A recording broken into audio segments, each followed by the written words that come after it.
আসসালামু আলাইকুম। বাংলাদেশ বেতার, গোপালগঞ্জ। খবর পড়ছি রুচিরা বিশ্বাস। দেশের অন্যান্য স্থানের মতো গতকাল গোপালগঞ্জেও যথাযোগ্য মর্যাদায় মহান স্বাধীনতা ও জাতীয় দিবস পালিত হয়েছে। দিনের শুরুতে সূর্যোদয়ের সাথে সাথে সকল সরকারি, আধা সরকারি, স্বায়ত্তশাসিত এবং বেসরকারি ভবনে জাতীয় পতাকা উত্তোলনের মাধ্যমে কর্মসূচির সূচনা হয়। একই সঙ্গে শহীদদের স্মরণে শহীদ স্মৃতিস্তম্ভে ৩১ বার তপধ্বনির মাধ্যমে জাতির শ্রেষ্ঠ সন্তানদের প্রতি গভীর শ্রদ্ধা নিবেদন করা হয়। পরে সকাল ৬টায় গোপালগঞ্জ ক্রিকেট স্টেডিয়াম সংলগ্ন ৭১-এর বধ্যভূমিতে পুষ্পস্তবক অর্পণের মাধ্যমে শহীদদের প্রতি শ্রদ্ধা জানানো হয়। প্রথমে জেলা প্রশাসক মোহাম্মদ আরিফুজ্জামান জেলা প্রশাসনের কর্মকর্তাদের সঙ্গে নিয়ে পুষ্পস্তবক অর্পণ করেন। এরপর পুলিশ সুপার মোহাম্মদ হাবিবুল্লাহ জেলা পুলিশের সদস্যদের নিয়ে শ্রদ্ধা নিবেদন করেন। পর্যায়ক্রমে বাংলাদেশ মুক্তিযোদ্ধা সংসদ গোপালগঞ্জ জেলা command, police bureau of investigation, জেলা বিএনপি, গোপালগঞ্জ সরকারি কলেজ সহ বিভিন্ন সরকারি ও বেসরকারি প্রতিষ্ঠান, সামাজিক ও সাংস্কৃতিক সংগঠন এবং বাংলাদেশ রেড ক্রিসেন্ট সোসাইটি সহ বিভিন্ন সংগঠন পুষ্পস্তবক অর্পণ করে শহীদদের স্মরণ করেন। সকাল ৮টায় জেলা স্টেডিয়ামে জাতীয় পতাকা উত্তোলন, কুচকাওয়াজ ও পুরস্কার বিতরণ অনুষ্ঠিত হয়। এদিকে গোপালগঞ্জের কোটালীপাড়ায় মহান স্বাধীনতা ও জাতীয় দিবস উপলক্ষে বীর মুক্তিযোদ্ধাদের সংবর্ধনা দেওয়া হয়েছে। গতকাল উপজেলা শিল্পকলা একাডেমি চত্বরে উপজেলা প্রশাসনের উদ্যোগে এ অনুষ্ঠানের আয়োজন করা হয়। উপজেলা নির্বাহী কর্মকর্তা সাগপ্তা হকের সভাপতিত্বে অনুষ্ঠিত আলোচনা সভায় মুক্তিযোদ্ধারা সহ বিভিন্ন রাজনৈতিক ও সামাজিক সংগঠনের নেতৃবৃন্দ উপস্থিত ছিলেন। এছাড়া জেলার অন্যান্য উপজেলায়ও বিভিন্ন কর্মসূচির মধ্য দিয়ে মহান স্বাধীনতা ও জাতীয় দিবস পালিত হয়। নড়াইলে নানা আয়োজনের মধ্য দিয়ে মহান স্বাধীনতা ও জাতীয় দিবস পালিত হয়েছে। গতকাল ভোরে ৩১ বার তপধ্বনির মাধ্যমে দিবসের সূচনা করা হয়। পরে জাতীয় পতাকা উত্তোলন এবং শহীদ মুক্তিযোদ্ধা স্মৃতিস্তম্ভে পুষ্পস্তবক অর্পণের মাধ্যমে শহীদদের প্রতি শ্রদ্ধা জানানো হয়।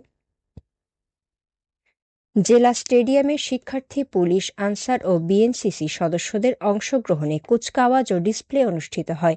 এছাড়া মুক্তিযোদ্ধা ও তাদের পরিবারের সদস্যদের সংবর্ধনা, মুক্তিযুদ্ধ ভিত্তিক চলচ্চিত্র প্রদর্শনী, ক্রীড়া প্রতিযোগিতা ও আলোচনা সভার আয়োজন করা হয়। দিবসটি উপলক্ষে মসজিদ ও মন্দির ও গির্জায় বিশেষ প্রার্থনা, হাসপাতাল ও এতিমখানায় উন্নত মানের খাবার পরিবেশন এবং বিভিন্ন প্রতিষ্ঠানের উদ্যোগে পুষ্পস্তবক অর্পণ করা হয়। অনুষ্ঠানে জেলা প্রশাসক ড মোহাম্মদ আব্দুল সালাম, পুলিশ সুপার আল মামুন শিকদার সহ বিভিন্ন শ্রেণী পেশার মানুষ উপস্থিত ছিলেন। এদিকে নড়াইলে মহান স্বাধীনতা ও জাতীয় দিবস উপলক্ষে বীর মুক্তিযোদ্ধা ও শহীদ পরিবারের সদস্যদের সংবর্ধনা প্রদান করা হয়েছে। গতকাল দুপুরে জেলা শিল্পকলা একাডেমি অডিটোরিয়ামে জেলা প্রশাসনের আয়োজনে এ সংবর্ধনা অনুষ্ঠানের আয়োজন করা হয়।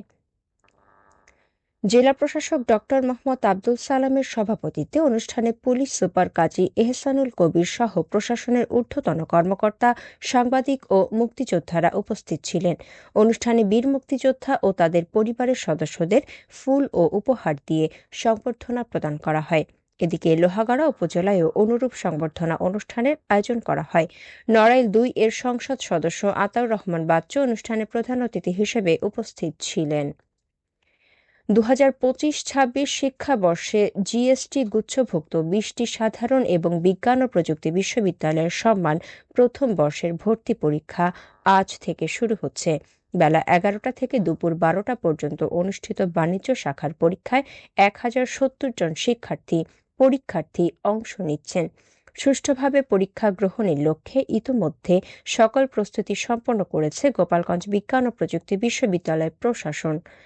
পরীক্ষার সময় বিশ্ববিদ্যালয় এলাকায় যানবাহন চলাচল নিয়ন্ত্রণ, মোবাইল ও ইলেকট্রিক ডিভাইস নিষিদ্ধ সহ জালিয়াতি প্রতিরোধে কঠোর ব্যবস্থা নেওয়া হয়েছে। এছাড়া শিক্ষার্থীদের জন্য মেডিকেল টিম, অ্যাম্বুলেন্স ও ফার্স্ট এইড সেবাও প্রস্তুত রাখা হয়েছে। চলতি শিক্ষাবর্ষে গোপালগঞ্জ বিজ্ঞান ও প্রযুক্তি বিশ্ববিদ্যালয় কেন্দ্রে মোট ৯,৩35 জন ভর্তিচ্ছু অংশগ্রহণ করবে। আগামী ৩ এপ্রিল মানবিক শাখা এবং ১০ এপ্রিল বিজ্ঞান শাখার পরীক্ষা অনুষ্ঠিত হবে। গোপালগঞ্জের কোটালীপাড়ায় রোবো ধানের ক্ষেতে সেচ দেওয়ার সময় বিদ্যুৎস্পৃষ্ট হয়ে সুমন মল্লিক নামে এক যুবকের মৃত্যু হয়েছে। গতকাল দুপুরে উপজেলার বানারঝোর গ্রামে এ দুর্ঘটনা ঘটে। নিহত সুমন মল্লিক ওই গ্রামের আতিয়ার মল্লিকের ছেলে। পুলিশ জানায়, ধান খেতে বৈদ্যুতিক মোটর দিয়ে পানি সেচ দেওয়ার সময় অসাবধানতাবশত বিদ্যুৎস্পৃষ্ট হন সুমন। বিষয়টি অন্য জমির লোকজন দেখে তাকে গুরুতর আহত অবস্থায় উদ্ধার করে। হাসপাতালে নেয়ার আগেই তার মৃত্যু হয়। এ ব্যাপারে আইনি প্রক্রিয়া চলমান রয়েছে। খেলার খবর, ফুটবল।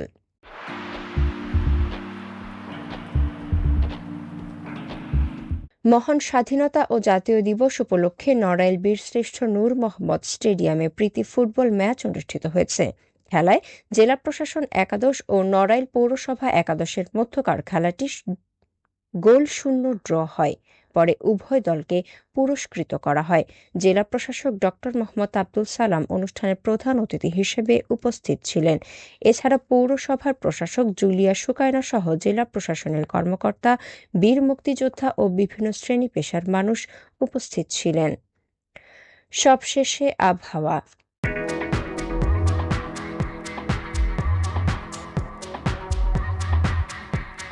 আজ বেলা 1টা পর্যন্ত দেশের অভ্যন্তরীণ নদীবন্দর সমূহের জন্য আবহাওয়ার পূর্বাভাসে বলা হয়েছে, ঢাকা, ময়মনসিংহ, কুমিল্লা এবং সিলেট অঞ্চলসমূহের ওপর দিয়ে পশ্চিম অথবা উত্তর পশ্চিম দিক থেকে ঘন্টায় 45 থেকে 60 কিলোমিটার বেগে অস্থায়ীভাবে ঝোড়ো হাওয়া সহ বৃষ্টি অথবা বজ্র বৃষ্টি হতে পারে।